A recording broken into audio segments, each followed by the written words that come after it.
So we're going to start with the simple bowl first.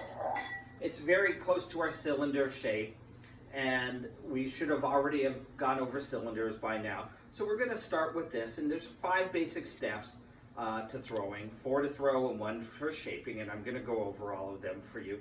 And we're going to create this beautiful flat bottom with kind of a nice little bit of a round edge here, a beautiful round lip. The lip is one of the most important things, and then later on we'll just do the cleanup for the bottom.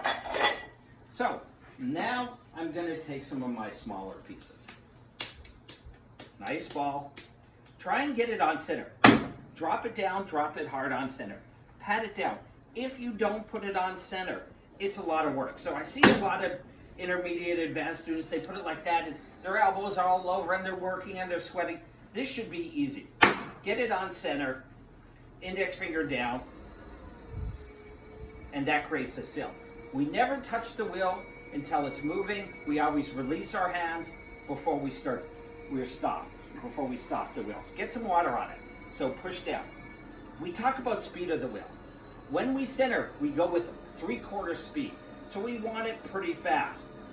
It's very hard to center at a slow speed. If you have some clay down here, just push down, get rid of it.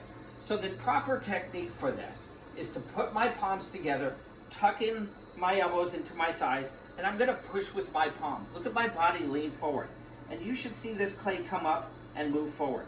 Watch how I can move that clay. And if you look, I'm gonna do it to the side. And I can move this a 1/2 inch or an inch. Do you see it move? And when I slowly release, it comes back on center. So if you watch, if I release fast, look at it come off center. If I release slowly, it's beautiful. Now we're gonna learn to bring the clay down.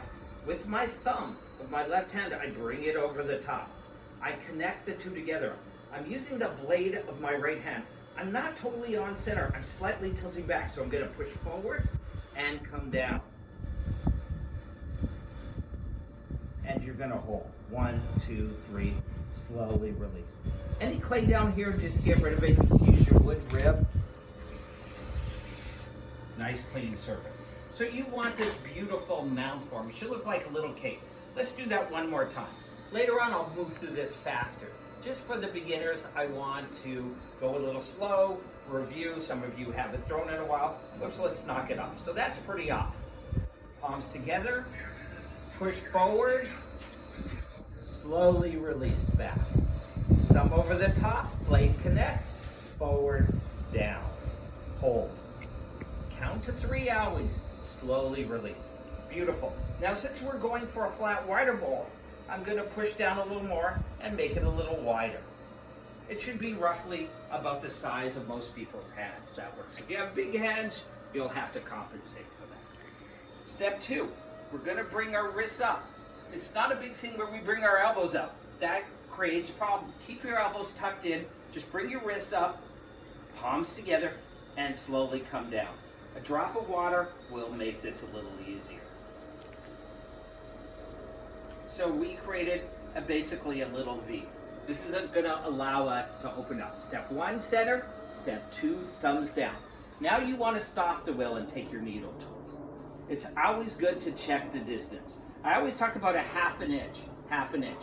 This will be about a 1/4 inch for this particular one, to a 1/3.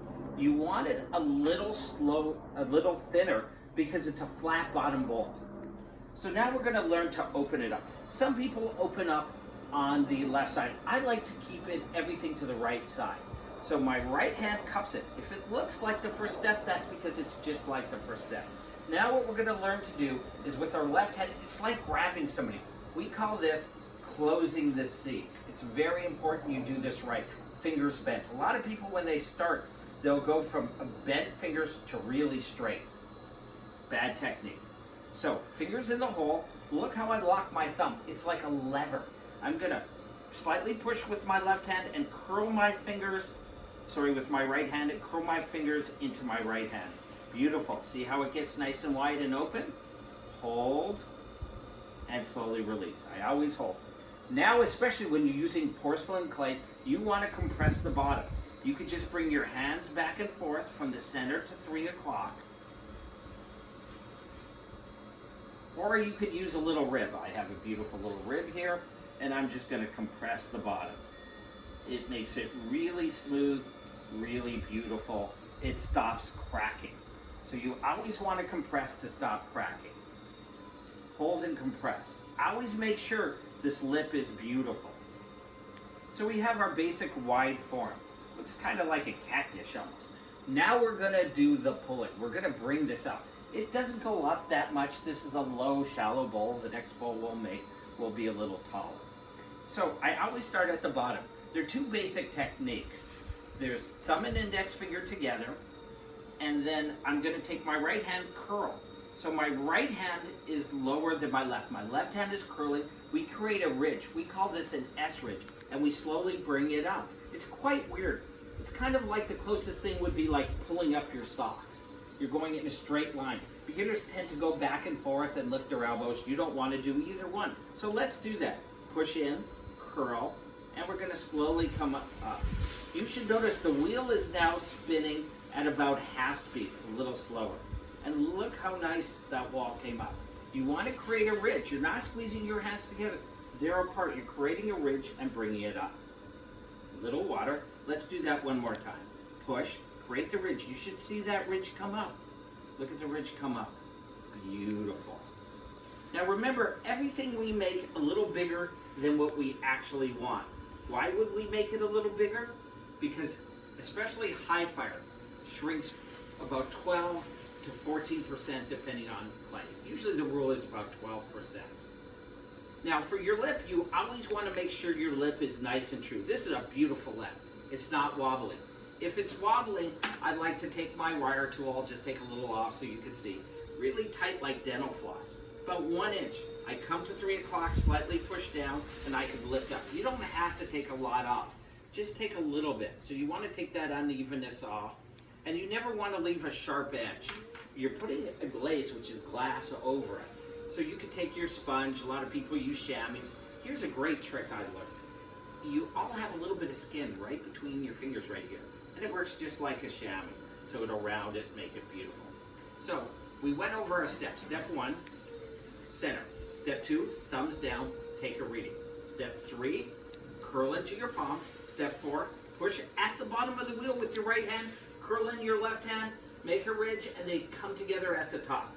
Now, I said there were 5 steps, right? So now we're going to do shaping. Shaping is just getting the form you want. One of the mistakes a lot of beginners make is they're looking at the outside. You always look at the inside.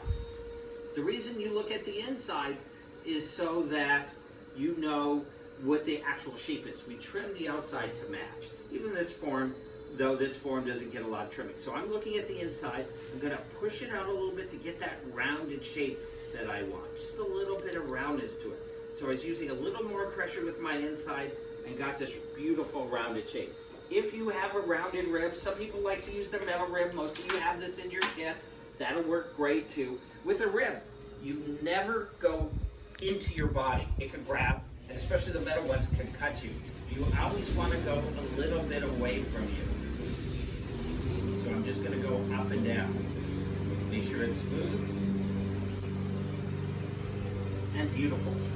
And there's our gorgeous bowl. Now, to cut it off the back, we're going to do that. I'm going to take my wood knife, blade down. So it looks like a knife, right? Blade down. It's like kind of a blade crashing. And I'm just going to push in. This is a real kind of beginner way of doing it, but it works great. We created this little ridge here. That ridge is so important because that ridge allows you to get a wire underneath it. See how I pushed out with my thumbs? That way it doesn't hurt my hands. And I slide it through, and this is going to dry and pop off the bat beautifully. So we now have a gorgeous throne bowl. So this would be great in my kitchen. I like to do this.